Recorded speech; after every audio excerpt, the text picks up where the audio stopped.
Oi! Hoje eu vou mostrar como funciona na prática essa ferramenta aqui, a ferramenta borrar ou smudge. A gente vai ver muitas aplicações práticas, como por exemplo, você pode querer dar uma borrada em algum elemento da imagem para que ele chame menos atenção e você possa focar no que é mais importante dentro de uma imagem. Vamos lá?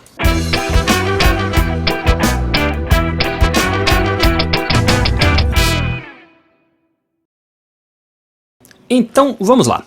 A ferramenta borrar, ou smudge, ela tem várias funçõezinhas interessantes. Ela pode suavizar transições, pode adicionar efeitos, você pode suavizar linhas que não são importantes e que estão chamando a atenção. Então, eu vou mostrar cada uma dessas funções aqui na prática. Antes, eu vou mostrar os parâmetros, A ferramenta borrar está aqui, certo? Smudge, está nesse menuzinho. Se não está em primeiro plano, ela está junto da ferramenta desfoque e da ferramenta nitidez. Você seleciona, é um dedinho, uma mão com um dedinho. E eu vou mostrar agora, para começar, todas essas funçõezinhas do painel da ferramenta borrar, e depois a gente vai direto para a prática, mostrar como a gente pode utilizar isso na manipulação de imagens, nas nossas fotos. Então vamos começar vendo a ferramenta borrar em ação. Simplesmente você passa ela em algum canto e ela faz o que promete. Ela borra a imagem. Desse jeito aí. Apertar Ctrl Z. Ok? Eu vou fazer uma cópia da camada plano de fundo apertando Ctrl J. E agora a gente pode mexer destrutivamente nessa camada. Não que a ferramenta borrar seja 100% destrutiva. Eu vou explicar já já. Tem uma forma dela não ser. Mas é sempre bom fazer uma cópia da camada plano de fundo. Então, a primeira coisa, que é onde a gente geralmente vai mexer primeiro, é na resistência. Uma resistência de 10, você faz um borrão, ele borra de uma forma bacana. Eu até diria que é uma porcentagem padrão que é legal a gente deixar. Ctrl Z. E quando a gente coloca uma resistência altíssima, por exemplo, 90%, você vai ver que é um borrão extremo. Então, você vê o quanto de resistência que a sua foto está precisando para ser borrada. Eu aconselho sempre uma resistência menorzinha e você passa várias vezes, porque aí você tem um pouco mais de controle no que você está fazendo. Ok, depois você tem a opção de mostrar todas as camadas. Quando essa opção não está selecionada e você quer fazer um efeito de uma forma não destrutiva, o que é que a gente faz? Geralmente a gente adiciona uma camada em branco. E aí se eu utilizo a ferramenta, nada vai acontecer.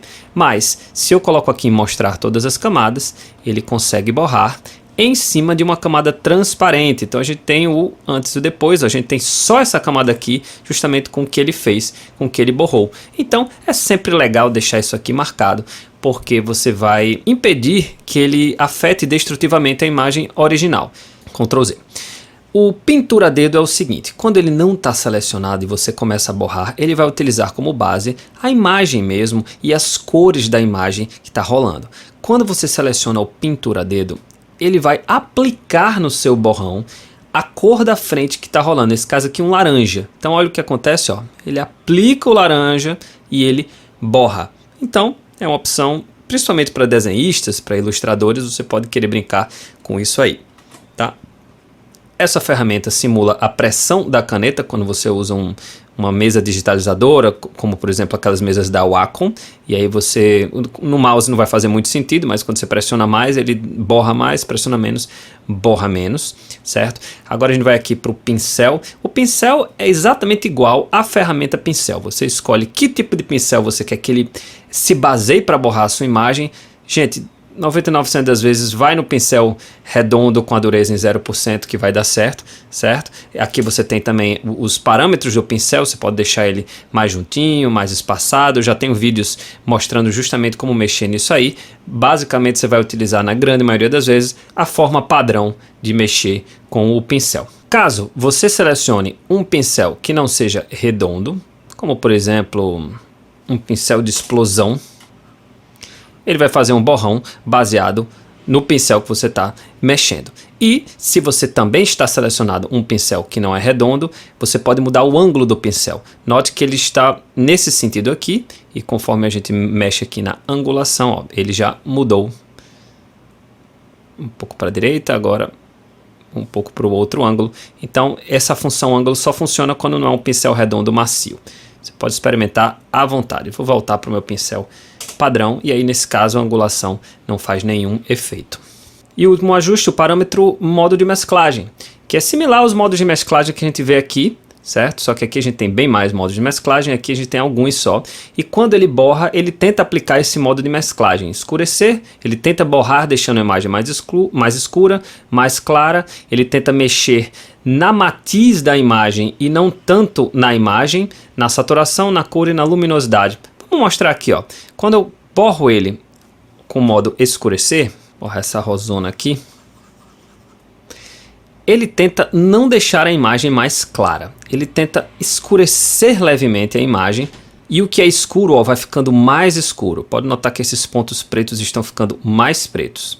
Beleza? Antes e depois. Olha como ele escureceu a imagem que a gente está borrando. Ctrl Z.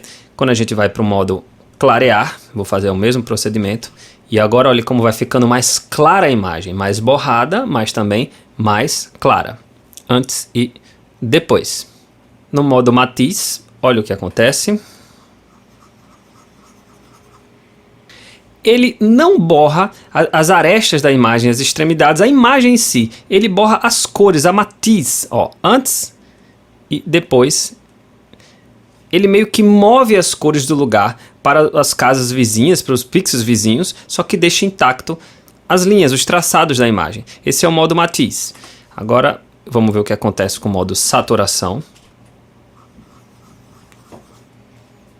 Ele vai fazer uma coisa similar ao modo matiz, ele vai mexer na saturação da imagem e mover essa saturação de lugar, deixando intacto as arestas da imagem, ó, antes e depois. Nota como ele moveu as cores, mas a rosa ficou intacta. Com a cor vai ser também bem parecido.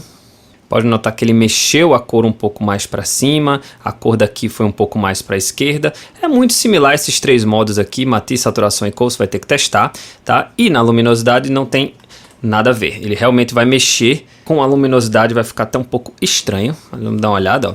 Ele mexe no que é claro e o que é escuro da sua imagem, mas deixa as cores paradinhas. Pode notar que a cor da rosa ficou paradinha. Então, experimente a gosto. E agora eu vou falar de aplicações práticas para o smudge. A primeira, vamos lá, eu vou querer desfocar levemente essa rosa aqui, que eu tô achando que ela tá chamando muita atenção em relação à principal, que é essa aqui. Então vou pro modo normal mesmo, 10%, e ó, só dar uma passadinha aqui, ela chama menos atenção e eu foco mais para essa rosa principal antes e depois. Então, para dar aquela desfocada charmosa, essa ferramenta é muito bacana. Próximo, eu vou para uma outra imagem, que quem já é inscrito no meu canal há um tempo conhece. E eu vou fazer uma cópia, Ctrl J, cópia da camada plano de fundo. Eu vou usar essa ferramenta para suavizar essas linhas aqui, que eu estou achando que está chamando muita atenção. Então, vou dar um zoom e eu vou dar uma passada aqui, ó. E agora a linha está ficando um pouquinho mais borrada, mais suave. E a gente tende a não querer olhar tanto para aqui. Ó, mesma coisa aqui. E agora eu estou chamando a atenção totalmente para o rosto dela. Antes e depois. Então você consegue esse efeito antes e depois com a ferramenta borrar. Você também pode, se quiser, usando uma resistência mais baixinha, por exemplo, 5%, você pode também sempre usar em cabelos para deixar o cabelo mais desfocadinho e mais avoaçado. Pode ser um efeito que você queira dar no cabelo dela antes e depois.